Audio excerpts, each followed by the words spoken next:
Pascagoula alien abduction occurred in 1973. It was October the 11th when co-workers Charles Hickson and Calvin Parker were abducted by aliens while fishing near Pascagoula in Mississippi. And the incident earned substantial mass media attention. Calvin Parker's joining us today. Hello, Calvin. Hey, how are y'all today? I'm good. Calvin, it's been, well, what's it been? 46 years since it happened. You decided to remain in the background for a long time. Why did you decide to come out and tell your story in recent years? Well, I really didn't want to come out. It's kind of forced on me by Philip Mantle and my wife. But if it was left to me, they never would have been the first book. But I'm glad I did since I've done it. And what started this, we had a neighbor pass away and we went to his wake. And while I was at the wake, I accidentally signed the register at the wake. And people started recognizing my name and coming up wanting to talk about this. And we didn't feel like that was a place to talk about it. So I told my wife, let's get out of here. And on the way home, she said, well, why don't you write a book? People care and they want to hear the story. And I've never heard the story. Well, you keep a secret from your wife for 45 years, eventually you're going to have to break down and tell them something. I said, well, let me think about this a little while. So I thought about it and I just told her something to get her off my back. I said, well, I don't have much of an education. If I can find a ghostwriter, maybe I will. Mm-hmm. And that was just something to shut her up and get her off my back. Well, just so happened the very next day, Philip Mantle got a hold of me. And he had been hunting me for a while, not to write a book or anything, but to ask me some questions about Charlie's book. And of course, I really didn't know anything because I've never read Charlie's book, never opened it up. So he said, why hadn't you written your own book? I said, well, Philip, the reason I hadn't, because every time I tell the story, somebody changes it. They add to it or take away from it or don't do it any kind of justice. And I'm just not going to get in that situation. He said, well, think about it. He said, if you write a book, it's black and white, it's documented, and that's just the way that it's going to be. It's your word, it's your legacy. Well, it did make pretty good sense. He said, well, I'll call you back in a week and we'll talk about this some more. So when I got off the phone with Philip, I just took my phone and put no answer by his phone number because I didn't want to talk about this subject anymore. Right. And I was at the boat landing, pulling my boat up on the trailer, and my phone kept ringing. And I thought maybe something was wrong at home or it might be one of the kids or something like that. So I just picked the phone up and answered it without looking at the no answer part. And it was Philip, and I didn't want to be rude and hang up on him then. So he said, have you thought about the book? I said, Philip, as I told you before, I don't have much of an education. And, I really don't want to do no book. He said, well, think about it. We talked about it a few minutes, and he started making a little bit of sense by this time. And I said, then we talked a little more, and I said, it's one way that I would do this. And the only way is the book is in my words. I want it written in my words. I don't want nothing changed. I don't want a period put in. I don't want a question mark put in. I don't want anything put in that I don't put in there. And he agreed to that. And bless his heart, he stood by his word. I mean, he's done a great job. He changed one thing, and that's language communication thing that we had. And it was at the back of the book where I was eating a bologna sandwich. He put down a blondie sandwich. And that was the only thing that got changed in the book, and it kind of tickled me, so I just didn't say nothing about it. Because, I went 45 years and people's changed a lot more than that. Well, the book was called Pascagoula, The Closest Encounter, My Story, and then you followed it up with another book, The Story Continues. Why did you do that? Was there other evidence and stuff that had come up that you wanted to include? Yes, sir, it was. And I really enjoyed the second book. Uh, Actually, I listened to the first book on the audio that came out about it, but the second book I've actually picked this up and read it 2 or 3 times because it's new evidence and new witnesses, and it just amazed me after all these years that Philip Mantle was able to dig up the things that he's dug up, the different facts and details and testimonies. And then, of course, we had all these new witnesses come forward.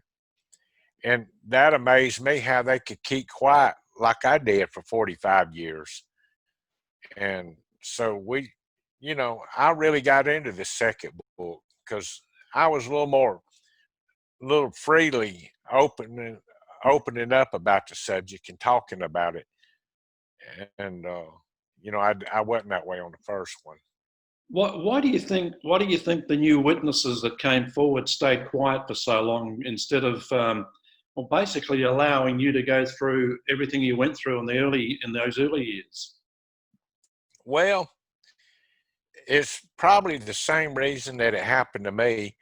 Back when this first happened, you got ridiculed quite a bit over something like this. And the South is deep Christians, and religions, and anything other than God or other than what they want to talk about, you get ridiculed pretty hard.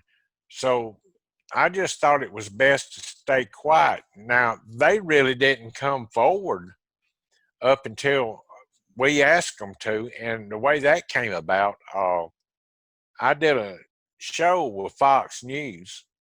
And you know how they make the little comments under the news things there, Mhm. Well, we was just reading the comments, and Philip happened to see where one of them's daughter had said, "My mother seen this when it happened 45 years ago, and she's never talked about it because my dad told her that she'd be crazy to talk about it." Well, of course, that got our attentions because we had this book coming out. We was wanting witnesses. So Philip's like a bloodhound dog. He got on the hunt. And when he gets on the hunt, on a quest, I mean, he's on it. So he managed to contact the daughter, and she reluctantly gave him her mom's phone number or contact information. And Philip made all the contacts and all. And sure enough, I've met her several times since then, and there's no doubt in my mind, what she says is not true. I mean, one thing, I was there with her, but she was across the river though. Yeah, yeah. Did did And it did she corroborate what you guys went through and saw? absolutely, yes, sir, she did. She actually seen the craft when it landed, and the blue hazy lights that I had talked about, and the bright light when it come forward. And she wasn't the only one that witnessed it.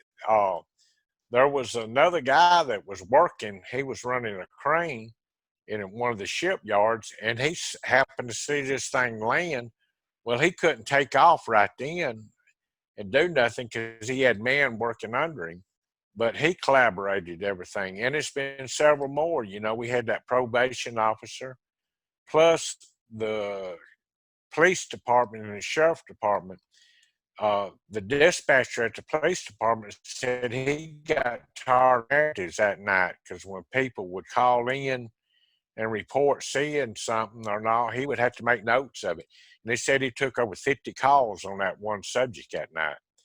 And that was a pretty reliable witness. Then there was a probation officer that was driving across the bridge. Then there was a parole officer that was also coming across the bridge that seen something. And all these people called in and reported it. And it was well documented through the police department and all.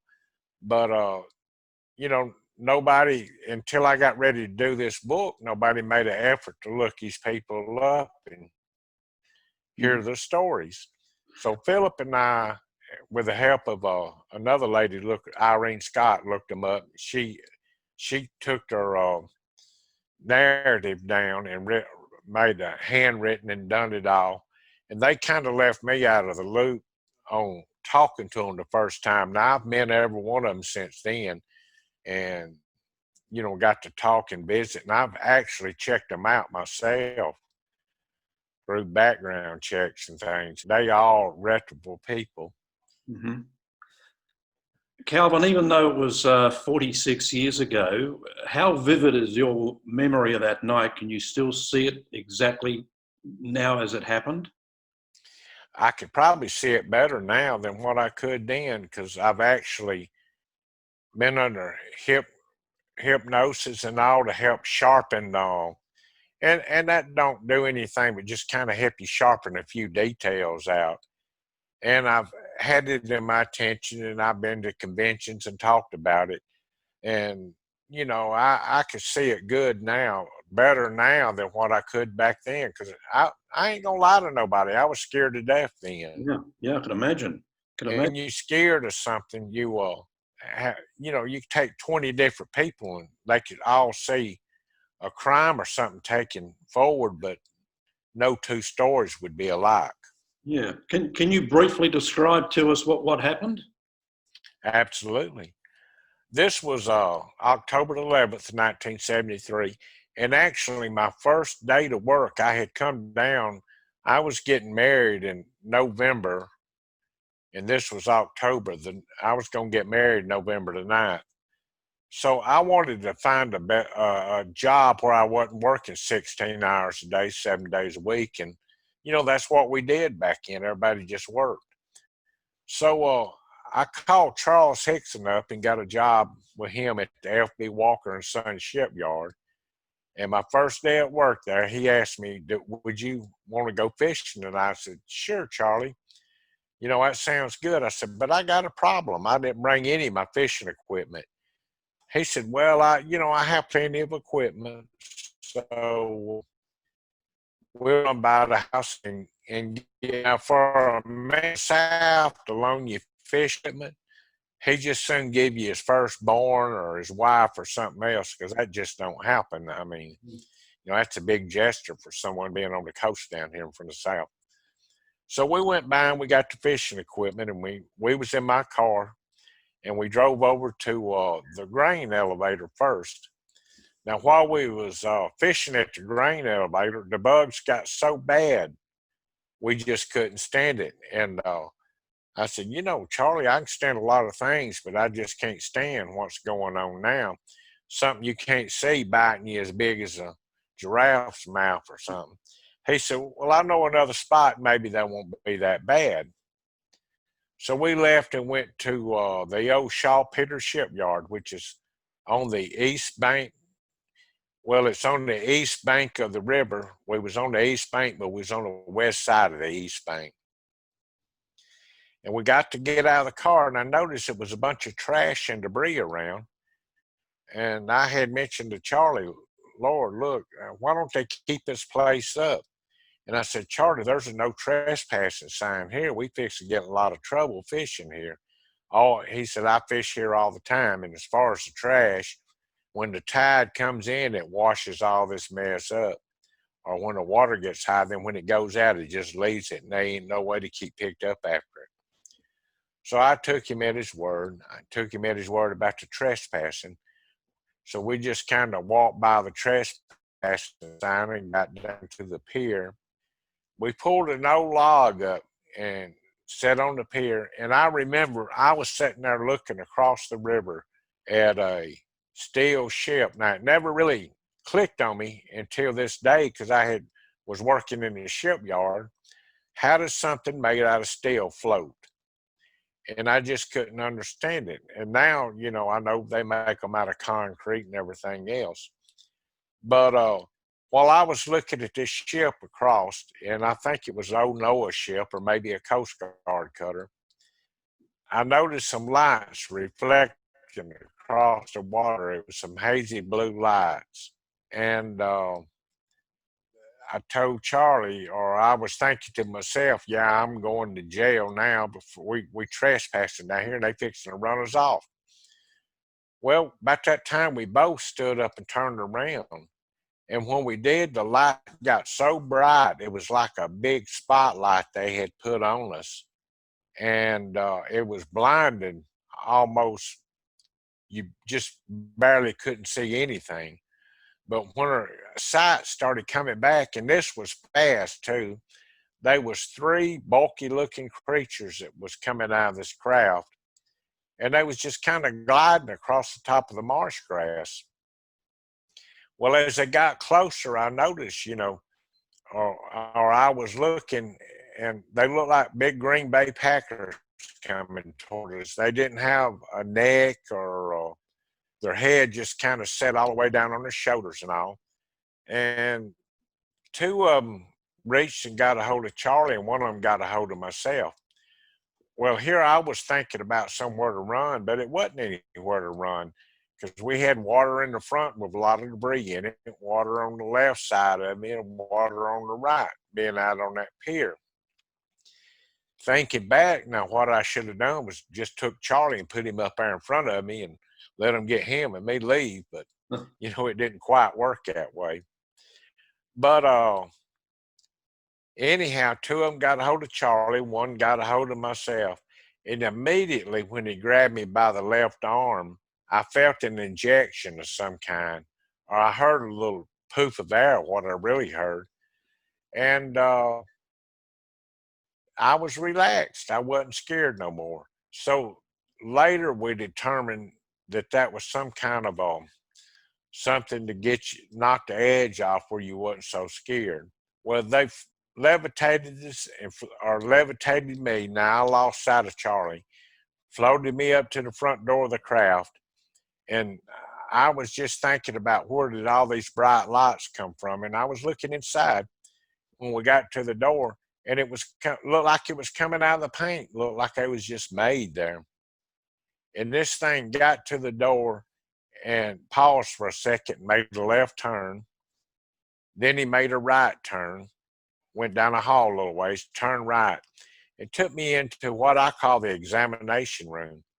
And there was one of the most beautiful tables you ever seen in your life. It like it was probably glass or crystal clear. It's actually a pretty table, and I was sitting there looking. All I could do was look forward. I couldn't really move nothing. I could roll my eyes and roll my head, and that was about it. And this big ugly thing put me on this examination table, and I'm going to call him a robot because that's the way he moved mechanical wise. He didn't act like he had any kind of sensations and all about him. Well, he laid me at an angle on this table, and I was laying down looking straight up at the ceiling. And I noticed there's something about the size of a deck of cards that was a little blue on the bottom. And it come down and stopped about 1.5 feet in front of my head. This thing started circling my head, and as it would circle about every quarter turn, it would give a clicking noise.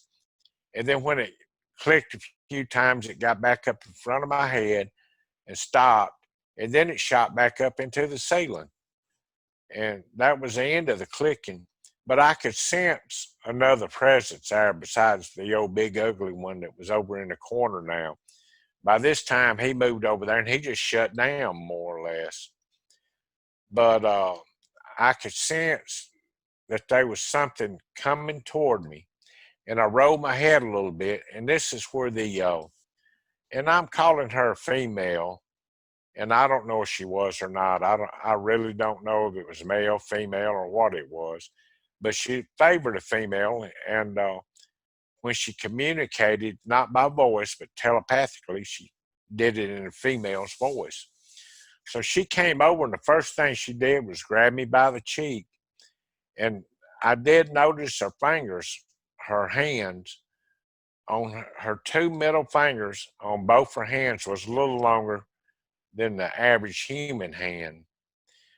Now, the old robotic looking creature, he had like crab-like hands or mitten on his hands, but she had normal looking hands with the exception of the two fingers. Well, she kind of rubbed my cheek. I didn't feel any sensation whatsoever of warmth or feelings or anything. No, couldn't smell any smells. But the shocking thing, the next thing she did was took her other hand, pushed down on my chin, and she took the two middle fingers and she run down my throat and Wow. was trying to come up behind that little thing that hangs down in back of your throat. I don't know what the technical term is for it, but it just hangs down back there. And Mm-hmm. I started choking. I couldn't breathe. My nose started bleeding. So she automatically just pulled out. Now, this is the only communication I had with her then. And she said telepathically, her mouth didn't move because I was sitting there looking at it. And I was about to choke still. She says, "We're not going to harm you." But it was in like an old redneck girl's voice, like somebody, I would talk to most all the time. And I didn't understand that they was from somewhere else. And I really wasn't for sure then where they was from. And she said, "We're not going to harm you." Then she made a mumble noise. And she did that verbally with her throat. And the old big ugly went in the creek corner over there, popped up like a jack in the box. And he come back over to me, grabbed me by the left arm again. And this is when I felt another injection going in my arm. And it just kind of settled me down. He carried me out, set me down about the same spot he put me out, except I was facing the river this time with my arms stretched out. Now, this is the first time I've heard Charlie. He said, Calvin, you okay, son?" And then we turned around and looked at the craft. He was on the ground. He stood up about the same time I did. And we turned around and looked. And this thing just picked up off the ground a little bit. Then when it got up a little ways, it just disappeared into the sky. It was so fast, like a streak of lightning. Can you estimate how long it all took? I would be lying if I said, but according to the time that we called the sheriff department and they came out and picked us up, and the time that we got to the fishing pier, this was probably around 5:30 because we had a good full moon that night. And about 11 o'clock before I left the sheriff department, and we was in there probably for an hour. So it was a pretty good while inside this craft. It didn't seem like it, but we spent a good deal of time in there. Did Charles go through the same thing that you were put through? To be real honest with you, I never talked to Charlie. I don't know what he went through. Me and him never really talked about what happened.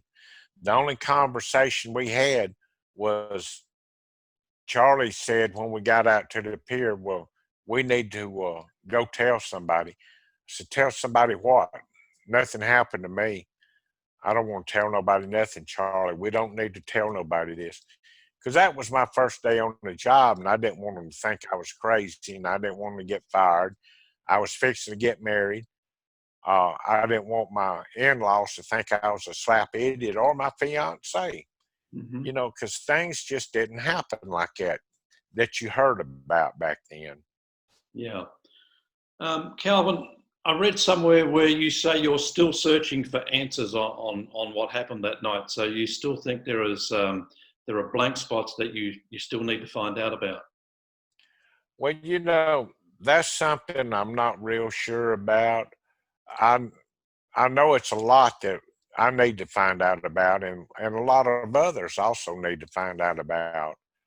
But yeah, I'm still hunting answers on the truth. I just mainly, who were they?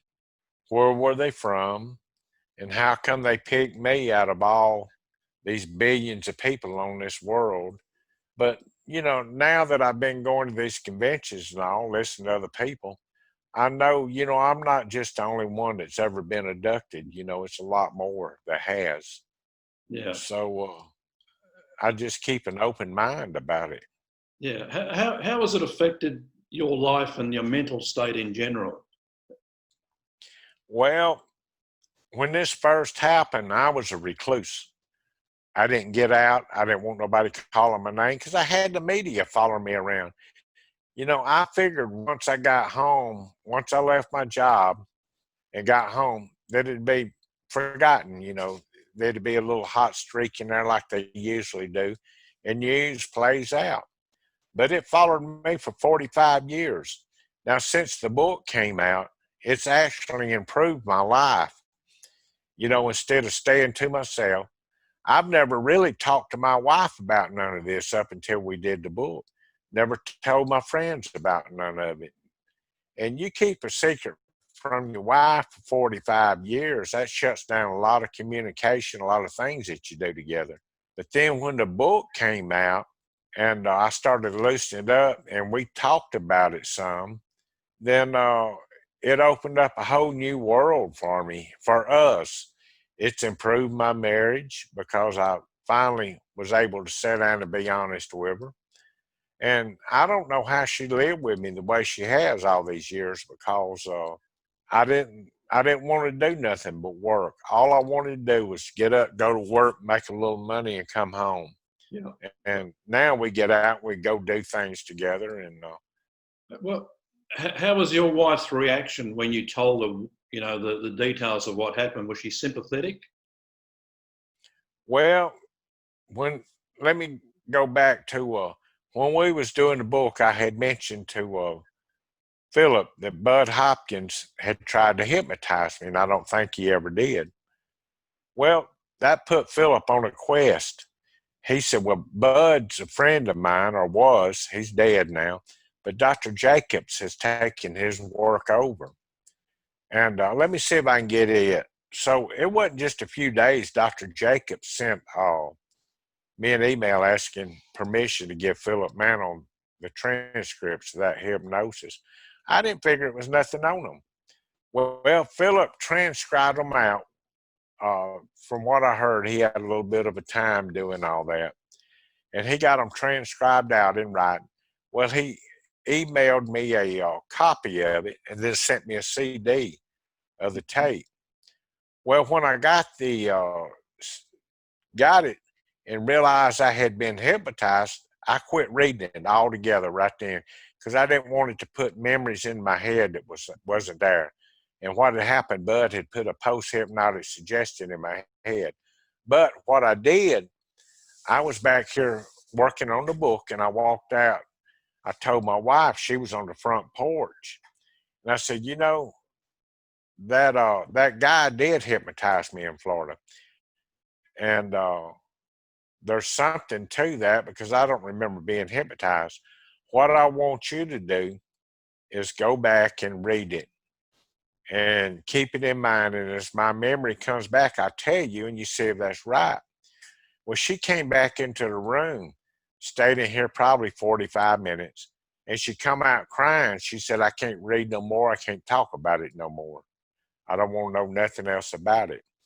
So that's when it really hit her what had happened in depth, then. Up until then, she just, whatever she'd hear on the news media, and she was like me, she thought it was all a joke anyway, the way the news media presented it. Yeah. Are you at peace with it all yet? Well, yes, sir, I am in one way. In another way, I don't like the ideal of being a crime. And I'm calling it a crime because it's like if I'm sitting here on my couch watching TV and somebody kicks my door down and grabs me and takes me out to the van and examines me and all, that's home invasion. That's a crime. But I don't know if I would have gave them permission to do whatever they done to me or not. Well, I'm almost sure I wouldn't. I'd probably shot them if I'd had a gun on me that night. Yeah. But I'm at peace with what happened. Yes, sir. Okay. Do you still get some skepticism from people? Every now and then I don't pay it much attention, but I go in and I read some remarks that a few people make here and there, especially when I'm on things. I did a show on Fox News with Waters World, and you know, you go down and you read a little bit. Then that sketch TV, they had somebody make a remark, and this girl lives in Colorado. Never heard of her before in my life, and she said he ain't nothing but a wife-beaten drunk from a wife-beaten state, Pascagoula. And, you know, something like that kind of would boil my blood. But that's not me. I mean, I just tell just what happened to me, and I'm honest about it. But I won't, if anybody believes it, that's good. If they don't, that's good, because I don't want to live in a world where everybody believes the same thing and everything that everybody says. Yeah, yeah. I've often wondered, Calvin, and I mean, obviously Charles was the one who wanted to go and tell the police, but if you had it all over to do again, would you have done it differently? I mean, No, sir. if you had have kept quiet, I mean, would this ever have come out? No, it wouldn't have never come out. I never would have. If it was just me there, nobody would know about it but me till today. This is just something, you know. Well, I was brought up with sharecroppers, you know, we'd farm people's land and all that. Then I went to work in the oil field. And we never had time to watch TV or study about things from anywhere else. There wasn't any social media, cell phones, or anything. So I feel like, uh, you know, Charlie brought it up and he's kept it alive all these years. And I've seen what it done to him. It pretty much, you know, hurt him in a lot of ways. He went from a good, productive job to not doing nothing, and you know, living less than payday to payday. Mm-hmm. And that's not the kind of life I wanted. I've always said the only thing I wanted out of life was to get married, buy a home, have children, have grandchildren, retire and fish.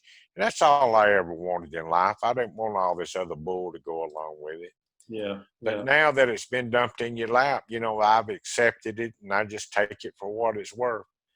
For the first time in my whole life, me and my wife's, you know, if you can call it vacations, going to these conferences together. We never really took vacations and all, but now we kind of get out. When I go to a conference, I buy her plane ticket, they buy mine. Well, it works out pretty good. We go and we get to visit, we talk to people, and we've actually had fun and communicate, and I've got to take her different places in this world. Yep. So, you know, it's been nice. Before that night in 1973, did you believe in UFOs? I had no idea what a UFO was or an alien. The only thing I could think of was when we got abducted was I remember watching the Apollo space missions, and how when they came back down to Earth, they would quarantine them from their families for 7 days. They wouldn't even let nobody in to see them. And after this happened, I felt like we might have had a virus or radiation or something, and I was concerned about it. I didn't want to give this to nobody else, and I told the sheriff, Fred Diamond, that we needed to be checked out because I didn't want to give nobody the virus. And he is actually the one that took us to the Singing River Hospital here in Jackson County and got tests done and all, and took us and had us checked for radiation. Okay. Yeah. That night at the sheriff's department, I think the compelling smoking gun, from what I could see, is when they left you and Charlie in the interview room together, and they left the recording going. And I mean, you guys just acted like you'd been abducted by aliens, you know, when they went back and looked at the tape. Yeah, and I actually, now I don't say that the disbelieved us up until then, but I actually think that they thought there was something else going on. And then when they put us in the same room together and we didn't realize they had a tape recorder in there, Charlie and I was talking about this, and the sheriff come out. Now, Fred Diamond was pretty hard-nosed sheriff. And he come out and listened to that tape, and then he gave his little news release the next day that there was no doubt in his mind that something happened to us. He wasn't for sure, but so that was the biggest convincing evidence that night that it was. That's what I call the secret tape. Did the sheriff ever tell you personally, you and Charlie, that he believed your story? He told me, he said, I know something happened to you, son, and I'm worried about you and concerned, and I want to, you're right. You probably do need to go to the hospital and get checked and all. Mm-hmm. But he never said, well, we believe you've seen aliens or nothing. Of course, back then, I didn't know what I had seen. There for a little while, I thought, well, maybe this is a bunch of rednecks got a hold of some experimental craft that the shipyard was working on. And they rode out there and picked us up having fun and all. And it was just a big joke to them. But, that wasn't the case. Yeah. Calvin, is there a movie being made or going to be made? Well, it's hard to really ever be sure about this. We have got a guy doing a pitch for a movie right now, and we got somebody working on a screenplay. We've had 3 or 4 drafts of screenplays already, and we're trying to keep them as realistic as what we can. So, we usually reject a screenplay if it's not right, and they go back and they redo it. And we own about our 4th draft now that they're reworking. Yeah. So I think one day, there's no doubt in my mind, it's going to be a movie on this. Yeah, I've heard Travis Walton say a few times that Fire in the Sky, the movie on his incident back in the 70s. I mean, he said there was, it was part truth, part fabricated for Hollywood, which I was surprised. But and speaking of Travis, another famous abductee. Have you ever met Travis? Do you meet up? I did. I met Travis at this last convention I was at in Phoenix, Arizona, UFO Congress, and we had never met. We spoke, a few times, but we actually got to sit down and visit with each other there. And Travis has quite a story, and like you said, I don't think that they can anybody can put a movie out without adding a little something different in the movie. Mm-hmm. Now we're trying to keep the facts right in ours, but they might have to add a different color car or something that's coming down, or maybe have 2 or 3 less police officers than what we had seen, and things like that, just to cut the budgets in the movie. So, it's no way that a movie can stay true to the exact. And like I said earlier, you get 20 witnesses, you're going to have 20 different stories on something that happened. Yep. And being I'm the only live one, they have Charlie's book and they have myself and what we told. And when it boils right down to it, 2 people that really know the truth. Now, I'm telling the truth as best as I can. I'm a Christian. I believe in God. But the truth, what I'm trying to say again, Charlie might have seen something a little different than what I seen. But I know what I'm telling is true, though. There's no doubt in my mind. Have you experienced other close encounters since that night? In 1993, I had somewhat of a close encounter, and this actually came out in hypnosis with Bud Hopkins. And what I found out is, and then my memory started coming back on it when it got jogged. But in 93, it was pretty much the same beings or whatever they were.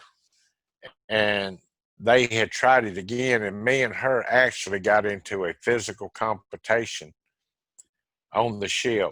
Wow. And I beat her head against the wall. I was tired of being taken against my will. Yeah. But I really think they had come back to get some kind of a something out of me that she might have left in me, maybe something to keep track of where you are, or your health or something. Hmm. So, it's just really hard to say why they come back. But Yeah. not since then I hadn't. Calvin, do you still visit the spot where the abduction took place? Yes, sir, I do. They got a plaque put up there now. Hmm. City Pascagoula had a historical plaque put there. And it's by the boat landing. So when I launch a boat over that way, of course, I can go sit down and I kind of look at things, think about things.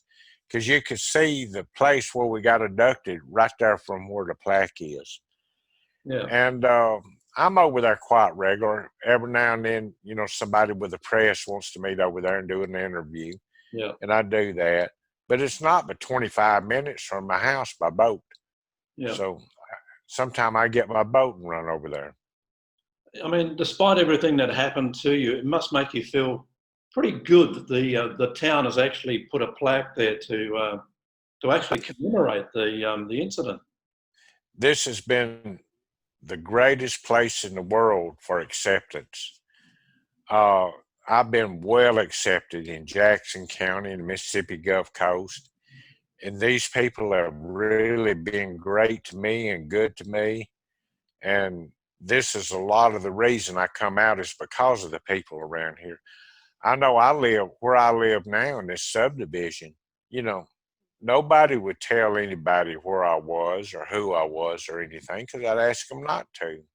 Hmm. And these people have been great. Everything from the mayor to uh, the historical society and everybody else.